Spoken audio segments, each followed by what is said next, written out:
Canada, you have to open your mouth. Yeah. Nobody come and knock on your door. You need help. Yeah. No, most likely no, that will not happen. You have to ask for help when you need help. Okay? And sometimes most of these resources are there, but They are I mean, there, if you don't and ask, it's funded you by the don't government. know. Hello there, welcome back to my channel. My name is Sherifat and I live in Nova Scotia in Canada. On my YouTube channel, I just share my pieces about life here in Canada. Also, I do a bit of immigration because I'm a regulated Canadian consultant at RCIC. So I help you with your study permit applications, work permit, permanent residence, school admissions, and all those good stuff. So if you need my services, please, hook up with me and I'll be able to assist you with any of that. In this video today, I will be bringing a guest already seen on the screen. My friend Aisha Mustafa is here. She's a lawyer in Canada, a foreign trade lawyer in Nigeria, and here she was called to bar some months ago in Canada, in Nova Scotia. So I brought her here today to explain some things to us about the journey to become a lawyer in Canada. So I hope you enjoy this interview. Please come with us while we dig in and speak with Aisha on this day. Okay. Hello everyone, my name is Aisha Mustafa, as most of you already know. And before I start, I would just like to say thank you to everyone that did reach out after she posted my call to bar video. I got lots of congratulatory messages. Thank you to everyone. Thank you. I'm a corporate and commercial lawyer here in Halifax, Nova Scotia. So I'm a wife, I'm a mother. I work here in the city. I was earlier called to bar in Nigeria in 2012, February 2012, and I practiced there before I moved here to Canada. I moved to Canada 2018. I mean, it's not been an easy and smooth journey, but I decided to go through the licensing process, and here we are today.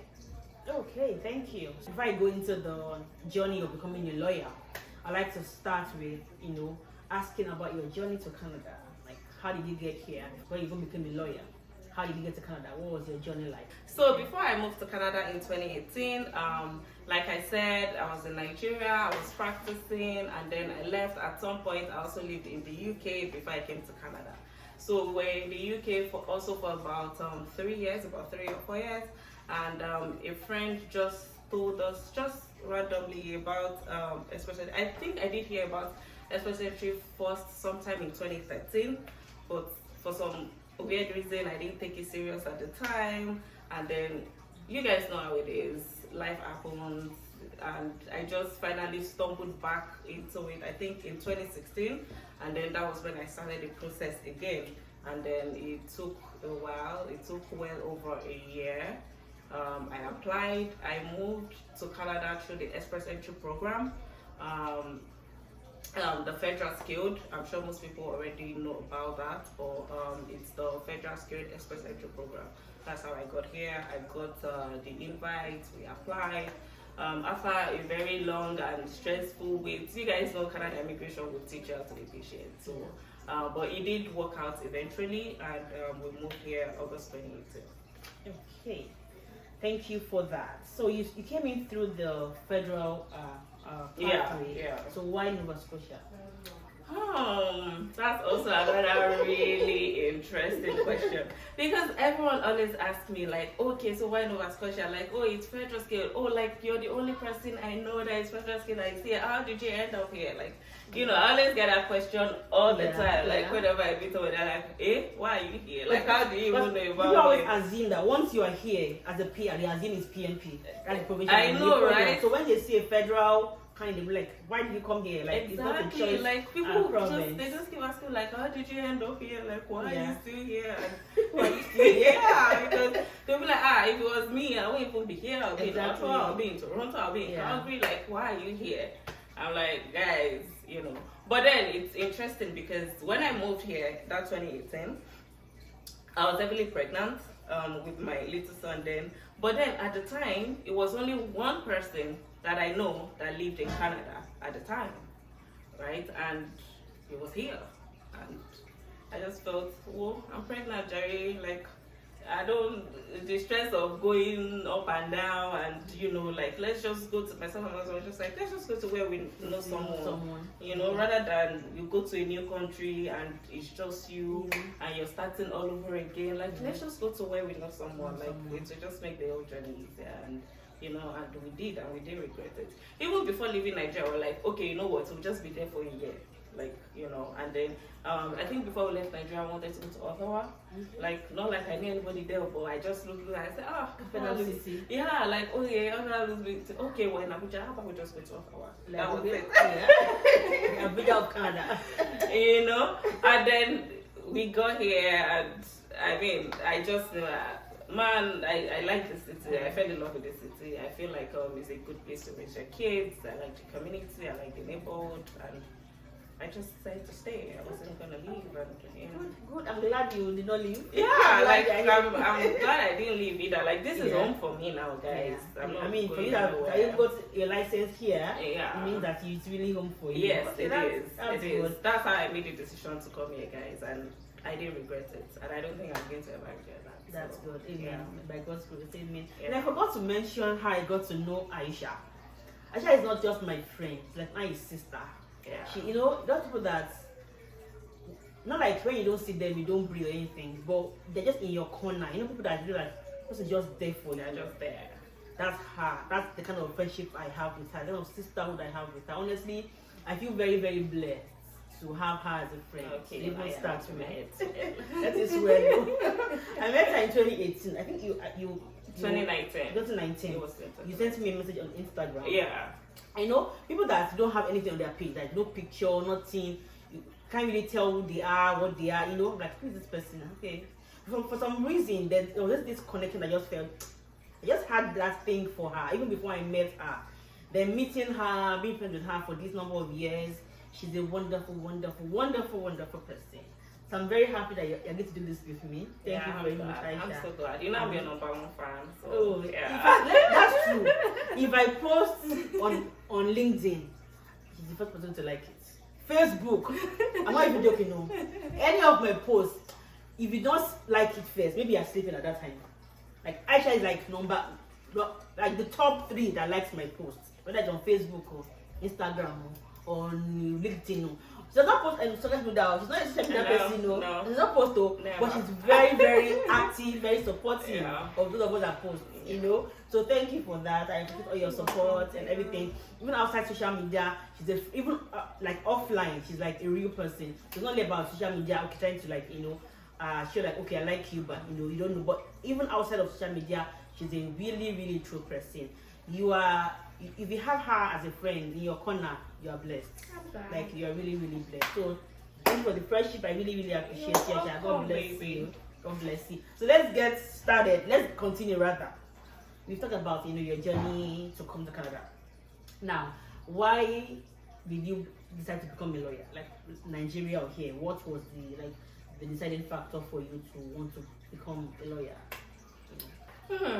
That's very interesting. And guys, I'm gonna tell you guys the story because it's a funny one, right? I didn't set out to, like, right from when I was little, like growing up, it wasn't like I've always wanted to be a lawyer. It was more like my parents kind of like guided me, like, you know, just gave me that little push, you know. So growing up, they think I talk a lot sometimes. And when I'm watching TV, I kind of like simulate newscasting. Like I like to do that. Like I go do debates and all those things. And that time being growing up, I used to say, oh, I'd like to be a newscaster. Like that's what I've always wanted to be. Like I would like to, because I like to just talk and address people and do all these things. So I've always said, oh, I'd like to be a newscaster. And then I think when I got to, I was in secondary school and I would still say it like, oh, I was in art class and then I said I was going to study mass communication. Okay. And then my dad was like, what's mass communication? Like, you know, the prospects, right? I know. And everyone was just kind of like, why will you just put your smartness into that? Like, and I don't understand. Like, our parents can be funny sometimes, guys. How we project people at some certain professions. Exactly, like, you know? They just couldn't wrap their head around why I want to do that, and they were just like, okay, I know he doesn't think that is it for me. It feels like that's something serious, blah blah blah. Like it just feels like, okay, how about you start thinking about law? Like I feel like all of these things that you're already doing, you might still be able to do it, and even more if you've studied law. And it was at that point, and I started. I mean, then I think maybe I was in SS2, which would have been like year 11 here. Yeah, grade 11. Yeah. Grade 11, yeah. And it was at that point I started thinking about it. Okay, maybe I can just study law. Like, okay, it's not bad, and and that was it. And then gradually I started to develop interest for it, and I saw the prospect as well, and here we are today. That's good. Thanks for sharing that. Thank you. Where you do school and all of that, if you don't mind sharing. Yeah, that's fine. I studied in Nigeria. I did my undergrad in Nigeria. My law school also was in Nigeria. I think I was called to the Nigerian law school in 2012, and then I moved to the UK where I did my master's in international commercial law before I started practicing. I'm a lawyer licensed to practice law in two jurisdictions, in Nigeria and in Canada. Okay, thanks for sharing your journey to what informed the decision to become a lawyer. Yeah, I was more like I was tilted, like, okay, not this way. I wanted to go here, but just this way. And sometimes we also think that our parents, they see. I wouldn't say that like they know everything, but they know much more than we do. Right? They see the ability. They see that this person has these features, these qualities that will befit this role. So sometimes you may think, they're trying to force, but sometimes they help us in the long run. Yeah, I know. think you're good. Like Aisha is somebody that can defend you. She's a defender of the defenseless. Yeah. So I'm glad I listened to them. Yeah. I'm glad I did. I'm glad that I also developed the passion. It's something I love to do. Like I didn't even think I can do anything else right now. So it worked out. Yeah, that's nice. Okay, so let's come to the reason why we are here actually. I have a lot of immigrants who are skeptical about coming to Canada, like highly skilled professionals like lawyers, doctors, engineers, because this profession needs you to have like a relicensing journey here. You have to go to their school or do some requirements to become this profession. Unlike some other things like banker, even banking, so maybe some courses you have to do, but not like it's not like they're not. You can get a job as a banker, even as a newly landed immigrant, but not a lawyer. A lawyer, a doctor, a nurse, an engineer. These professions need you to have some requirements, before you're able to even get a job in that profession. So people want to come here. They're like, oh, I hear it's very rigorous, the process. I don't want to, I want to become a lawyer. I want to take up be in law and all of that. And because I have to go through this, I don't want to do that. So could you please explain to us like the process, what it takes to become a lawyer in Canada? Okay. So the process, it's not. Before I go into saying the process, I would like to still tell everyone first that don't let that. Okay, you're in a licensed profession.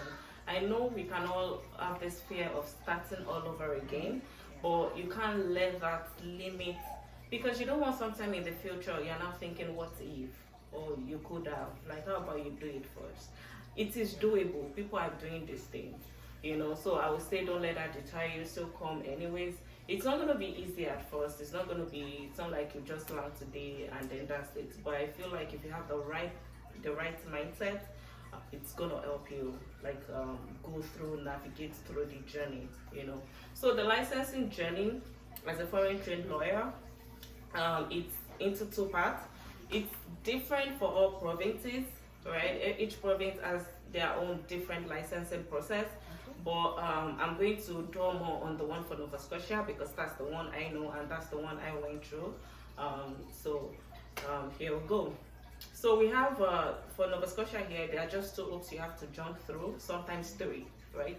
So it just depends on, and each individual journey is different, right? So we have what is called the NTA process. NTA is National Committee of Accreditation. So as soon as you land, now you can even do it from your country, from Nigeria, wherever your country is, you can start this accreditation process from there. So what NTA is doing for you is they're going to give you what is equivalent to a JD here. Like once you're done with this, process and you've written your exams, you'll be getting like a certificate of qualification that is equivalent to a JD, which is equivalent to our LLB. What's JD? Juris Doctor. So that's what you get for law school here. So that's equivalent to our own LLB back home in Nigeria. Okay. You know, so now back to the NTA process. So you get accredited, right? So how do you get assessed? How do you get assessed? So once you reach out to them, you send your transcript, your law school transcript, your uni transcripts. You send it to them, to NTA. You also send maybe your resume if you've been working for long, because like I said, each individual assessment is different. What you get fresh out of school with good grades is different from what the next person will get not fresh out of school. Maybe you've not been in a law firm for like 10 years and you didn't have good grades, and maybe you're an in-house counsel, right? So it's all different. So everyone gets like different assessments. So I always say, like, submit your resume, like put these things that you've been doing all the while there, just so it kind of helps your assessment. Don't shortchange yourself, like just still put it there and let them assess you for it. So everyone gets different number of courses. Now, why we're able to do this is because Canada is a common law jurisdiction. We practice common law, which is same thing as what we practice in Nigeria. So say for example, it's a civil law country, then you will have to go to school, right? Oh, I see. Yeah, so the only reason why we're able to do this is because Nigeria also practices common law, and common law is practiced in Canada. I didn't know that. Oh yeah, so that's why we're able to, like, you could just do this assessment and write this exam. If we were doing civil law, then you have to go to school because they are two different things. Exactly. Wow, I didn't know that. Right. So when you get assessed, I think everyone, the minimum courses you can get assessed for is six courses, and some people get as high as 9, 10.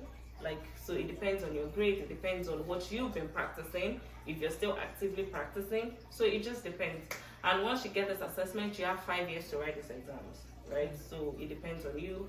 I think with the schedule, they write exam like every month. So it depends on you. You can decide to write it monthly, 2 in a month, take your time, spread it out. But you have 5 years. That assessment is only valid for 5 years. After that 5 years, then you have to redo the assessment again.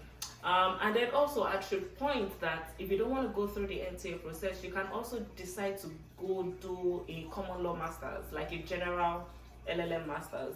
So schools like Osgood, University of British Columbia, University of Calgary, you can do that there, right? So you can decide, okay, because NCA is self-taught, right? So you have to teach yourself. It's not as if someone is teaching you.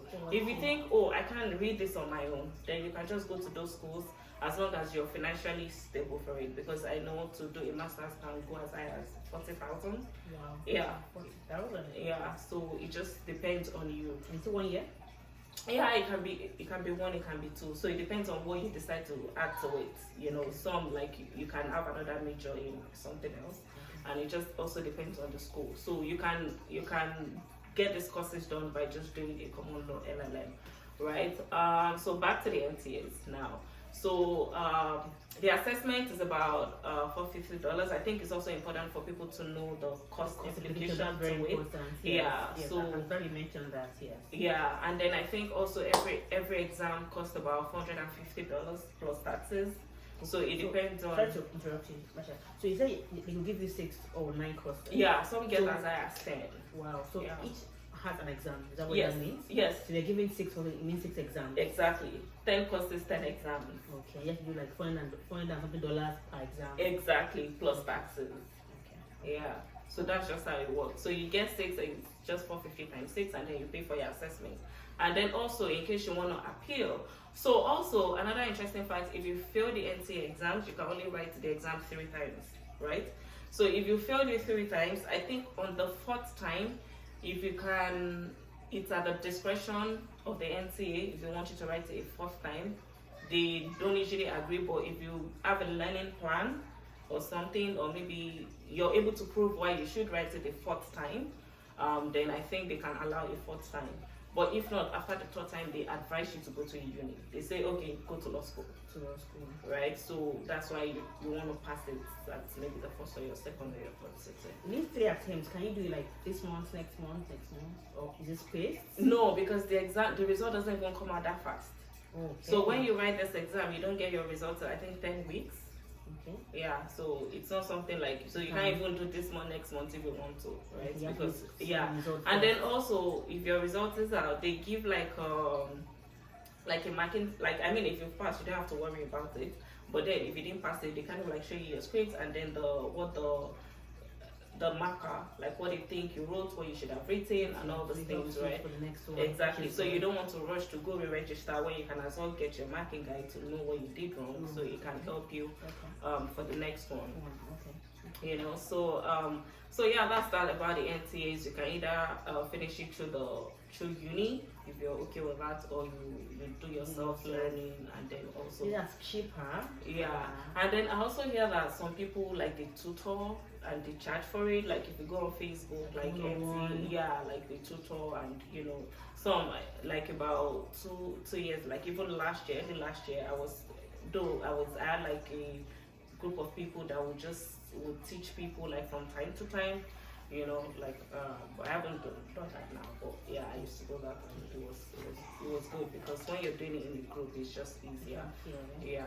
So if you decide to also get a tutor, that's fine. I hear that they charge as high as $600 per exam. So it just really depends. And is it legal? Is it like, you know? Okay, no. So all these tutors, they are not regularized. It's not like there's like they are designated NC tutors. No, they are just doing it. Maybe they've also written the exam and they feel like, oh, I'm so good at it, I can teach someone else.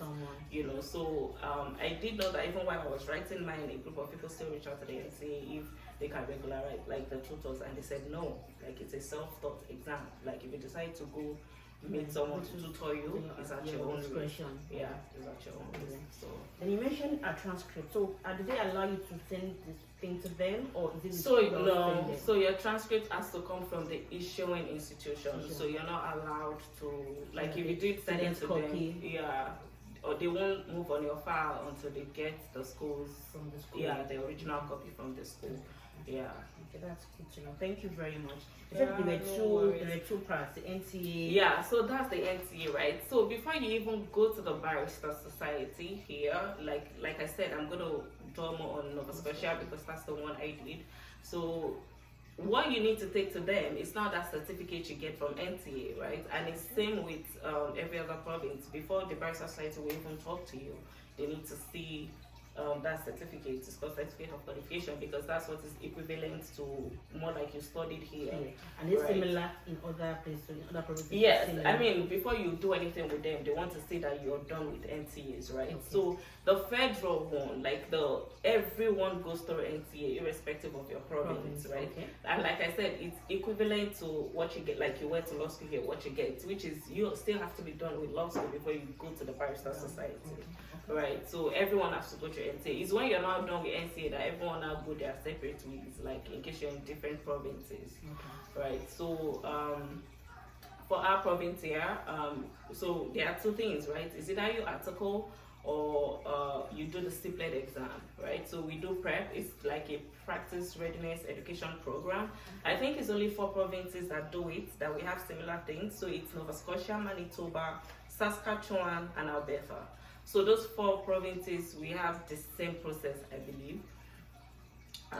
So for Nova Scotia here, you also get assessed, right? So once you even submit your NTA certificates to the province, like to the NSBS, once you submit it to them, everyone also get different kind of assessment, right? So what I will get is different from what she will get. So it depends, right? So if I've been working here, say I've been in a law firm working as a paralegal or as a lawyer's assistant, it's different from what someone working in the bank is gonna get. So it's also different assessments, right?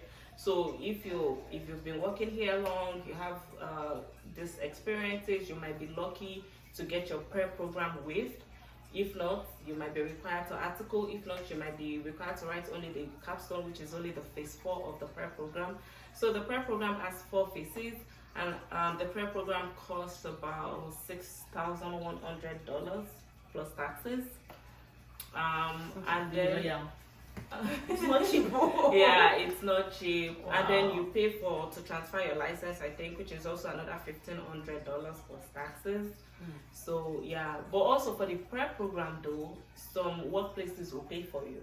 Oh, that's Yeah, good. so it depends. Some they pay for you, some they pay half of it. Okay, So you that's might be good. lucky, you never know, right? So yeah, that's it. So once you're done with NTA, you're done with your prep, if you're able to go through it, you're good to go. I mean, it's not, I try to summarize it as much as I can.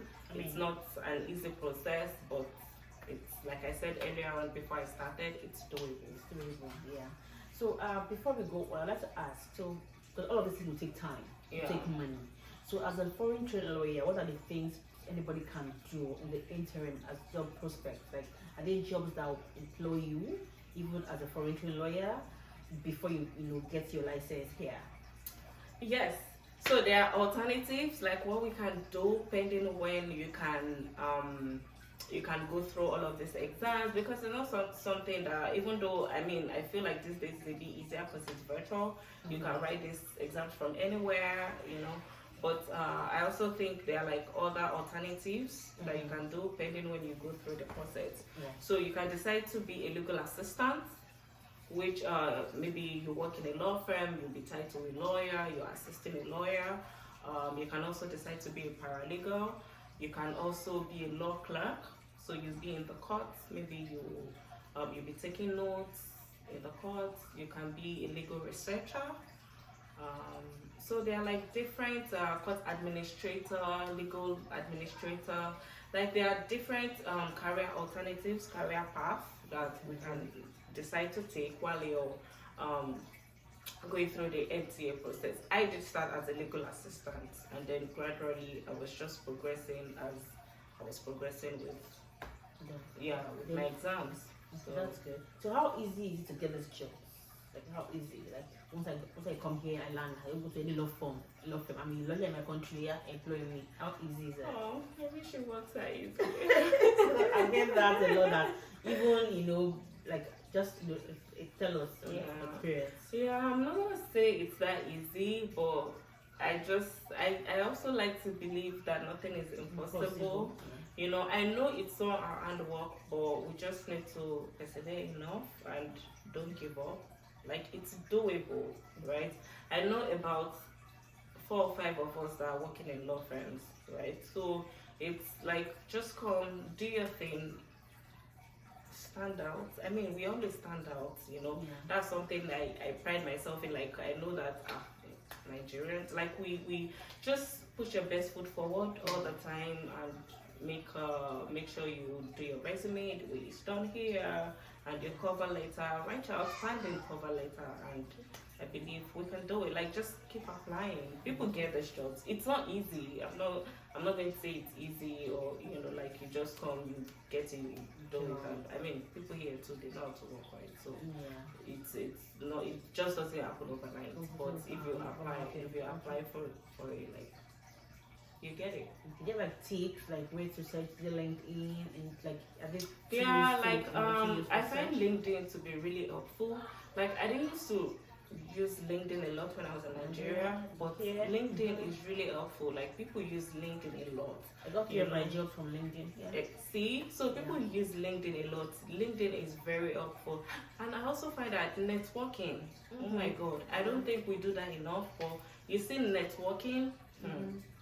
It works. I find that it works a lot here. Like, you don't, like, all these people that you speak to at events, like, you'll be surprised. Your place of worship. A friend of mine, her present job, I think she got it from, it was an event I went to, and she just spoke with the managing partner, and that was it. Like, word of mouth, Before people even post on this job site, like, they need job, they might have mentioned recommendations. That's true. Like we need market of work, for the advertising, it means they've searched within. Like, do you have referrals? Do you know anybody? Like, they were asked us in the office, do you have this? Do you have that? Before they even now post it. So if they're thinking, oh, let me wait for them to post, you might not get opportunities like that. So you never know, right? 1 or 2 people might have. So speaking to the right, like, network. Like, when people tell me, oh, we just had to do that, I say no. Once I know that there's any event, I just kind of said, oh, try and attend this event, and then you get there. You speak with people, you move around, and not that you just go there, sit down, and you eat the food, and you drink the wine and leave. But move around, chat to people, like, leave that lasting impression, and then you can easily send like a follow-up email. Oh yeah, this is me. We chatted about this, and this. Like, I just want to let you know I want to, like, you know, I'm trying to get this job. I like this particular area. As I said, that's what you do. Can you just let me know if there's an opening or just refer me for this? Yeah. And you never know, right? So I find that networking, like, it works. And also for me, I would say mentorship. You know, reach out to people as well. Go on LinkedIn. Like, oh, if there's a particular company where you want to work and there's someone like you feel like this thing is doing something I would like to do, reach out to them for coffee. Like, you know, I like to have coffee with you. I like to talk. I would like to talk, and you know, and I feel like everyone like to be like, what are people up if you have to? Like, you know, oh, you're so, I love what you do, like, you know, you're so this, you're so this. This is what, exactly. I would like to be you, I would like to be, I mean, you never know. Yeah, it's right. You know, so you never know, right? So just reach out to people, like, I would like to have this chat, and when they come, just say all these things, and, you know, after right mentorship, surround yourself with the right people, and I believe that will work, you know. Let's add something as well when it comes to LinkedIn. Like I said, in Nigeria, I was not like a LinkedIn pro. But when I came here, I remember I went for, another thing I would like to add is, in your province, there are settlement agencies. If you're able to go to meet them, they're able to connect you with various opportunities in your field. Like in Nova Scotia, there's a particular one called Halifax Connector. They connect you with somebody in your field. Halifax Partnership, I beg your pardon. So they have like connecting programs. So if you're a job searcher, like you're looking for a job, they link you up with somebody in your field. I had like that in like 3 people that I had like in IT that we had that connection with. We went for coffee, you know, we talked. They told me, one of them that I talked to said like, oh, let me see your LinkedIn profile. When they checked, I still had Nigeria, I still had Lagos. I was like, what? Nobody will reach out to you. You have to put Halifax. I did not know that connect like location would be like anything. Like, no, you have to put your location of where you are. So they know you are here, but you think you are in Nigeria looking for a job, and it's harder for you to get a job from outside the country. So put your location. I mean, something as little as that. After then, I got a lot of opportunities just by changing my location. Okay, so also one thing I would like to add is we have like something, an organization also called Aisha here. Aisha, Immigrant Settlement Association of Nova Scotia. Right. I recently found out that they can also even get loans to write all these exams. Oh, really? I mean, don't quote me on that. I'm not 100% sure, but a friend did tell me that they offer like, oh, in case you need loan to also go through this process. Cheap, right? Yeah, a lot of money. like we can help you get loans. So it's always good to use all these organizations as well. I found this like I'm a benefactor. Is that the right word? Aisha. Right. Like when we came, aside from jobs, just settling into the country, into the province, they do a lot for you. So if you're not in Nova Scotia, ask for the one in your province. Or at least 1 or 2 each province. So ask for them. Don't be shy. Canada, you have to open your mouth. Nobody come and knock on your door. Do you need help? No, most likely no, that will not happen. You have to ask for help when you need help. Okay? And sometimes most of these resources are there, but they are there, and it's funded by the government, right? If you don't ask, I mean, nobody will know, right? So thank you for telling us about the prospect for those that are not yet lawyers here. If you're like foreign trained lawyer, I think you can do a opinion while you write your exams. So once you finish all of that, you spend that much money, that much time. What are the prospects? Is it lucrative? Is it worth the time and the money, the effort to become a lawyer here? Like the job prospects, is it worth it? Looking at it from my own lens, I mean, and also from my group of friends, I'm going to say that it's definitely worth it. Like, even when you're writing all of these exams and you're studying, just look at the end goal. Like, it is going to be worth it. I mean, it's only like the inconvenience is just for that short time. Like, at the end, I believe it's definitely worth it because you're in the room where you can actually make a change. You know, if that's what you've always wanted to do. So in the end, it's definitely gonna be worth it.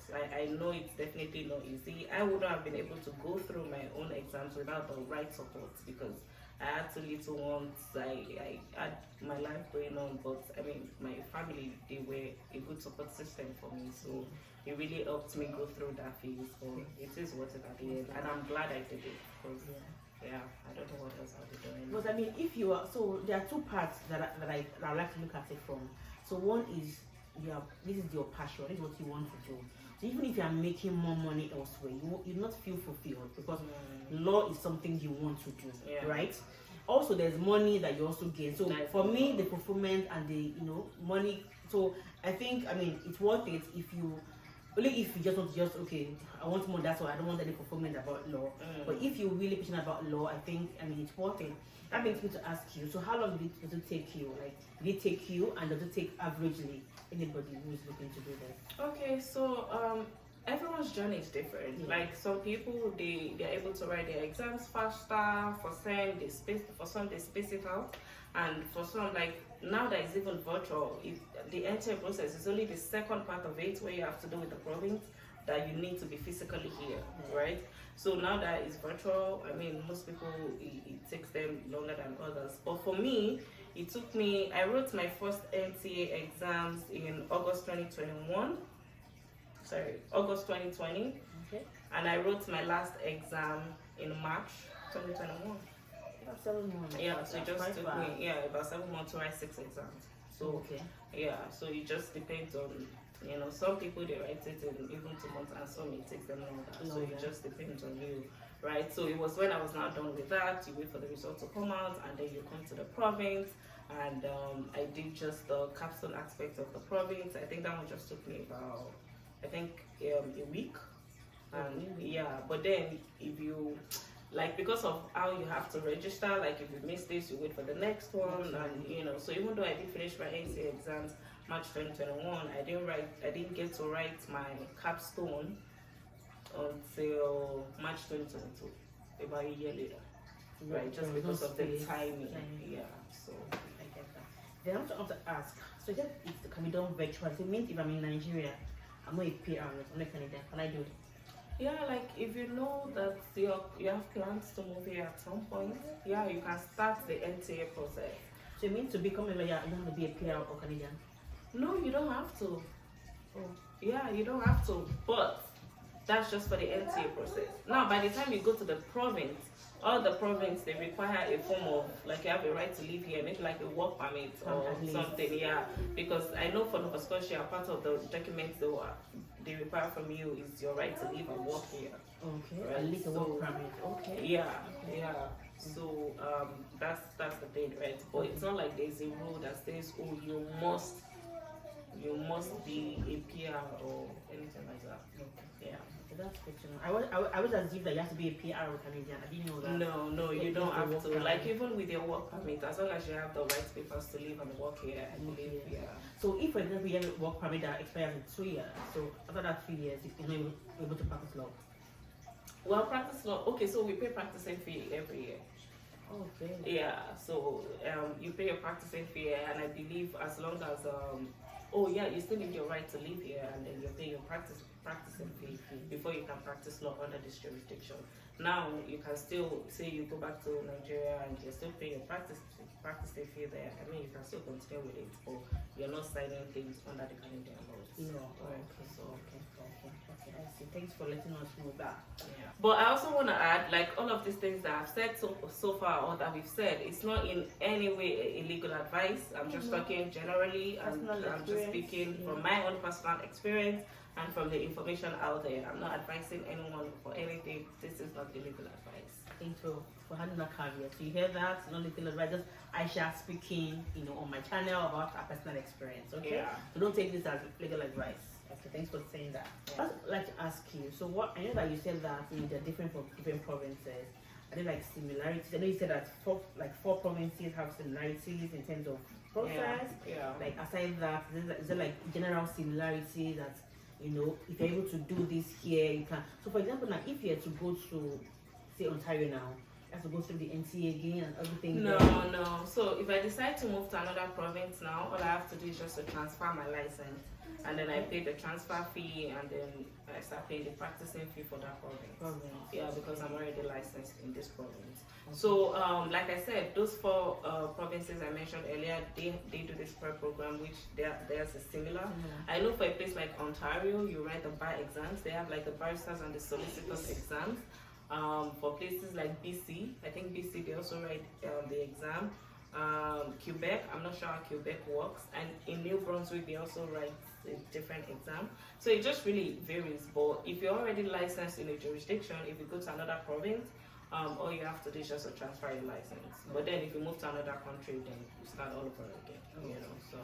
But then also we shouldn't get discouraged by these exams, because I mean, even in Nigeria, if a foreigner travels, like even those that Nigerians that go to UK to study at the time, when you come back, like they do level 1 of law school, like theirs is longer than the regular people that schooled in Nigeria. So every country kind of have their own licensing exams. Anyway, so that's the lens like I try to see it from. You know? I really like that you brought that up. So it means it's not about Canada. Even Nigeria are coming from have their own. Even in Nigeria, like I know a couple of my friends then that did school. They did their undergrad in UK. If you come to Nigeria, like they stay longer in law school than we do, right? So every country you won't just come and just start practicing, and you know. So every country have their own different licensing processes. Right? So I'm really glad you mentioned that. Yeah. First thing I'd like to ask you, so you're a lawyer in Nova Scotia. Does it make your job hunting easier? Does it mean that you just sit down in your house and like, okay, I heard you're called to buy, come and work for me? Like, how easy is it now to be in the labor market to get opportunity for a job? I feel like generally in Canada, I mean, and that's just my own perspective, I might be wrong. I feel like employees really value if you have the Canadian experience.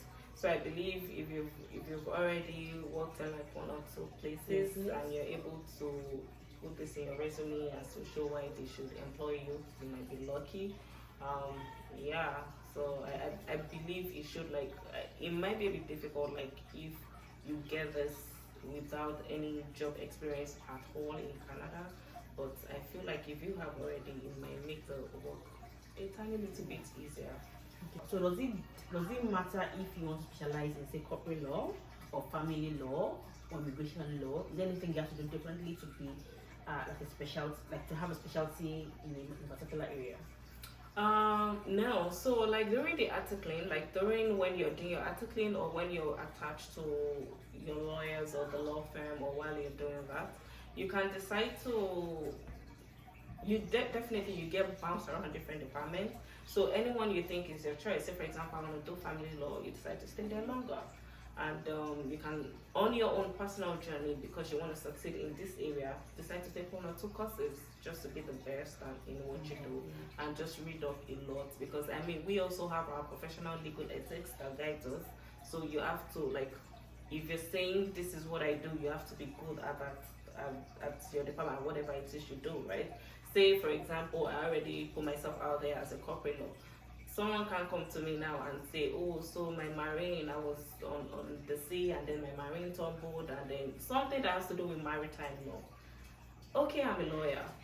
I don't do maritime, like I've never even had a maritime law case.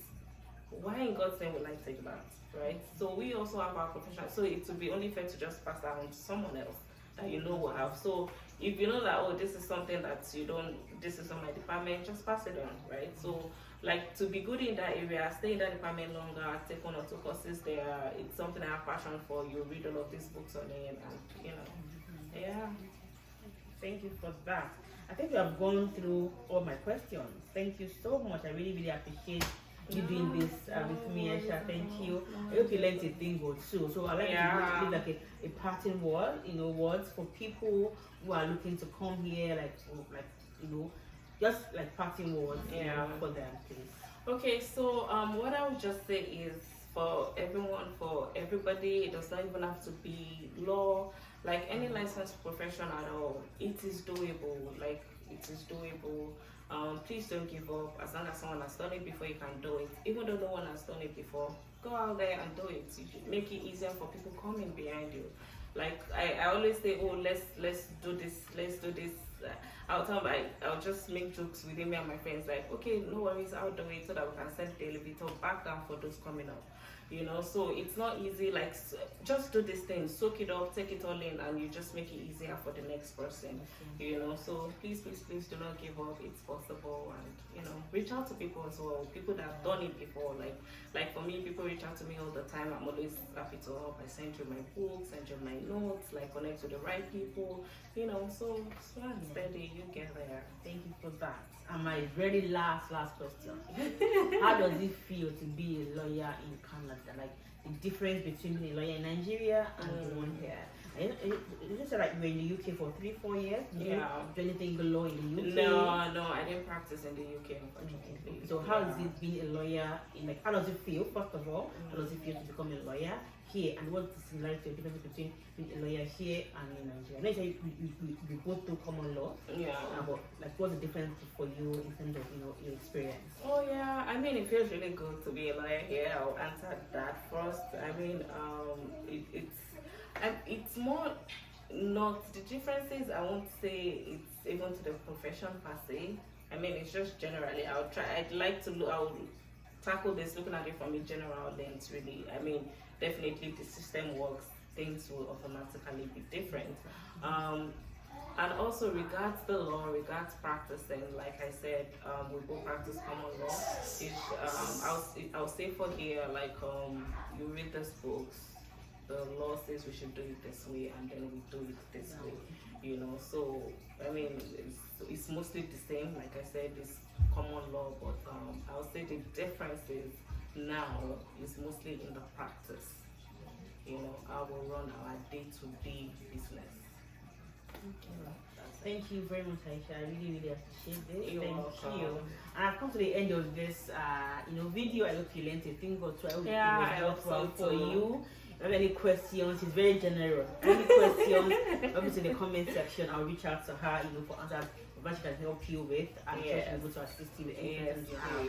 So please, you know, don't be deterred by any obstacle. You can do it, you know, not just lawyer, anything at all pressure on, you know, you can do it. Just put your mind to it, and I wish you the best.